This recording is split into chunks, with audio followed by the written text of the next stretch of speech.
მეტად რთულია, როცა არ გყავს წინამორბედი, რომელიც მაგალითი და საყრდენი იქნება შენთვის. როცა შენ თვითონ ხდები გზის გამკვალავი მომავალი თაობისთვის. ასეთი უზარმაზარი მისია დაეკისრა ქართველთა პირველ ქრისტიან მეფეს მირიანს. ქართლის ცხოვრების მიხედვით მირიანი წარმოშობით სპარსელია. ქრისტესობიდან მესამე საუკუნეში უმეფოდ დარჩენილი ქართლის სამეფო იძულებული გახდა გარიგებაზე წასულიყო სპარსეთთან და 7 წლის სპარსელი უფლისწული მირიანი დაესვათ ქართლის ტახტზე, რომელიც ქართველ მეფის ასულზე დააქორწინეს. ქართლის ცხოვრება მოგვითხრობს, რომ მირიანმა შეიყვარნა ქართველნი და დაივიწყა ენა სპარსული და ისწავლა ქართული. მეფე სპარსულ ცალთაყოლისმცემლობას მისდევდა და ამავდროულად ქართველთა მსგავსად თაყვანსცემდა მზეს, მთვარეს, ვარსკვლავებს. აღასრულებდა მსახურებას ქართლის კერპესა, შეამკობდა საფლავსა ფარნავაზსა. შეიყვარეს იგი ყოველთა ქართველთა, უმეტეს ყოველთა მეფეთასა და ქართველი დედოფლის ნაადრევი გარდაცვალების მიუხედავად დატოვეს ქართლის ტახტზე. და აი მოვიდა მირიანის სამეფოში უცხო კაბადოკიელი ქალწული ნინო, რომელმაც შეცვალა წესი ამ ქვეყანისა. ბუნებით კაცთმოყვარე და ლოიალურ მირიან მეფეს შემყარებული დამოკიდებულება აქვს ნინოს გადაგებისადმი. ნანა დედოფლის განკურნების შემდეგ განსაკუთრებული გაუღვივდა ინტერესი ქრისტიანობისადმი. დაიწყო ქრისტეს ჯულის გამოძიება. გამოიკითხავდა ძველი და ახალი აღთქმის წიგნების შესახებ. ქართლის ცხოვრებაში ვკითხულობთ, რომ მირიან მეფეს ჰქონდა წიგნი ნებროთისი. სავარაუდოდ ეს ძველი აღთქმის აპოკრიფულ წიგნთა ნაწილია, რომელიც ამჟამად დაკარგულია. ამ წიგნში მოთხრობილია ბაბილონის გოდოლის მშენებლობის დროინდელი წინასწარმეტყველება ღვთის განკაცებაზე, ხოლო უკანასკნელთა ჟამთა მოვიდეს მეუფე იგი ცისა, შიშმან მისმან განაქარნეს გემონი სოფლისანი, მეფენი დაუტევებდნენ მეფობასა და ეძიებდნენ სიგლახაკესა, მან გიხილოს ჭირსაშინა და გიხსნა შენ. ამ წიგნის სწავლება ეწინააღმდეგებოდა მირიანის მაშინდელ რწმენას, მაგრამ მაინც გრძნობდა იმ იდუმალ მნიშვნელოვნებას, რაც მას ჰქონდა და 1 საუკუნის შემდეგ მეფე ვახტანგ გორგასალიც ახსენებს ამ წიგნს და ამბობს, რომ მის გამო გაუჩნდა მირიანს ქრისტიანობის სურვილი. ნინოს მიერ მეფეთან ათესავის სპარსი ხვარას განკურნებამ დააჩქარა მოვლენები. გაიგო მირიან მეფემ, რომ ნინომ ქრისტეს ათაყვანა სპარსი მთავარი, განრისხდა ნინოზე, დედოფალზე და გადაწყვიტა მხახულით გაეწყვიტა ყველა ქრისტიანი. მოულოდნელია ასეთი მრისხანება მირიანისგან, რომელიც თითქოს ქრისტიანობის შემწყნარებელია. ხვარამდე ნანა დედოფალი განკურნა ნინომ, სნეული მეფის წულის.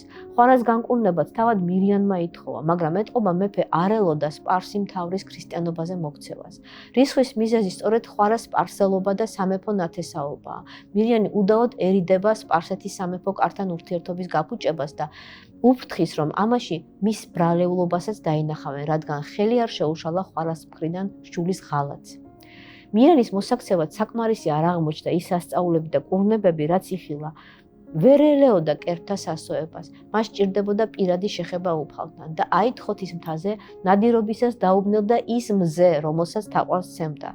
ვერც არმაზმა უშველა, ვერც ზადენმა, ვერც სხვა ღვთაებებმა, მხოლოდ ნინოს ღმერთის ხსენებისას გამოუწყინდა ნათელი ჯვრის სახით და ირწმუნა მირიანმა ქრისტე.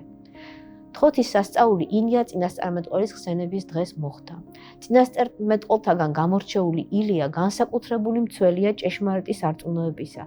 აკი უწინასწარმეტყველა კიდეც ნინო მირიანს, რომ მცხეთაში დაფლული უფლის კვართის და ილიას მოსასხამის მადლით მოხდებოდა მისი მოქცევა. საბჭოთა პერიოდში მიღებული იყო აზრი, თითქოს მირიან მეფემ ქრისტიანობა პოლიტიკურად მომგებიანობის გამო მიიღო, რომ ამით რომის იმპერიას დაუკავშირდა. სამწუხაროა, რომ დღესაც ასე ასწავლია სასკოლო სახელმძღვანელოებში. საქართველო ამ პერიოდში სპარსეთის მოკავშირეა, თვითონ მირიანიც სპარსელია. რაღაც პერიოდში სპარსეთის ტახტზეც კი ჰქონდა მას პრეტენზია და რა პოლიტიკურ მომგებიანობაზე შეიძლება იყოს საუბარი. მირიანის არჩევანი ჭეშმარიტების არჩევანია. იგი უფალზე მინდობილი ირჩევს ჭეშმარიტებას და ამის გამო ბეწვის ხიდზე გადის სპარსეთთან ურთიერთობაში. როგორ გულმოდგინედ ენდობა ნინოს, დედას და დედოფალს უწოდებს, ასაკის შვილიშვილის ტოლ ქალწულს და მის ყოველ სიტყვას სიხარულით ემორჩილება. როგორი შეძრწუნებულია მისი გარდაცვალებით, როგორ იხსენიებს და მადლობს ღმერთს, რომ მოავლინა ჩვენ ქვეყანაში მოციქულად და მახარებლად.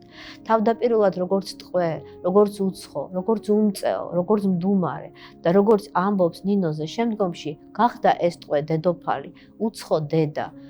უმწეო ყველას შემწე, დუმარე, ძლიერი მქადაგებელი და ჩემი დაფარული გულის სიტყვების მცოდნე. მან აანთო ჩემ გულში ნათლის სანთელი, შუაღამეს მის მიერ მეჩვენა მე მზე, წყინვალე ქრისტე ღმერთი ჩემი. მსოფლიო ეკლესიის ისტორიაში მეტად იშვიათია წარმართობიდან ახლად მოქცეულ მეფეებში ქრისტიანობის ასე ღრმა გააზრება, მთელი არსებით მიღება. მეფე მირიანზე გაცხადდა ნებროთის წიგნის წინასწარმეტყველება. შიშმან უფლისამან განაქარნეს გემონი სოფლისანი. მეფენი დაუტევებენ მეფობასა და ეძიებენ სიგლახაკესა. სხვა გემო იგემა მირიანმა. აქამდე მისთვის უცნობი. აკი წერს კიდეც მას ნინო ბოლო წერილში. Ცნობიეს რამე თუ ტკბილა არ სულფალი.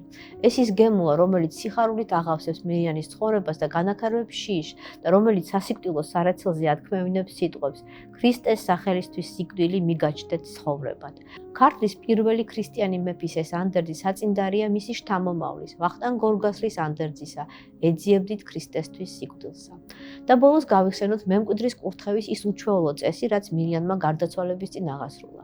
და მოიღო ვაზისა ჯვარი იგი წმინდისა ნინოისი, რომელი პირველიდან აქ უნდა და ჩამოჰკიდა გვირგვინი სამეფო ჯვარსა მას და მოიყვანა ძეთვისი ბაქარ და გამოსახა თავსა მისა სახე ჯვარისა და აღიღო გვირგვინი ჯვარისაგან და დაადგა თავსა ზედა ძესა თვისისასა.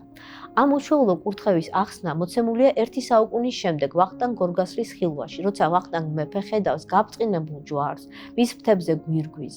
შემდეგ ამ გვირგვინს იღებენ ჯვრიდან და მეფეს თავზე ადგამენ.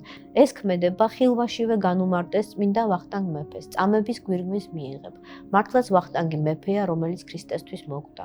ასე რომ, კურთხევის იმ წესში, რომელიც მირიანმა აღასრულა, მან არა მარტო უფალს შეავედრა თავისი მემკვიდრე და ჯვრის მადლით შეჭრუა მისი მეფობა, არამედ ფაქტიურად აკურთხა ქრისტესთვის მოწამეობისთვის. და ამ პარადიგმული ქმედებით პირველმა ქრისტიანმა მეფემ საქართველოს ტახტის მომავალი მემკვიდრეებიც აკურთხა ქრისტეს ჯვრით ცხოვრებისთვის. ალბათ სწორედ ამ ლოცვა კურთხევის მადლითაა საქართველოს ისტორიაში გამორჩეულად ბევრი მოწამე მონარქი, რომელმაც ნებით დადეს თავი ქრისტესთვის და ერისათვის.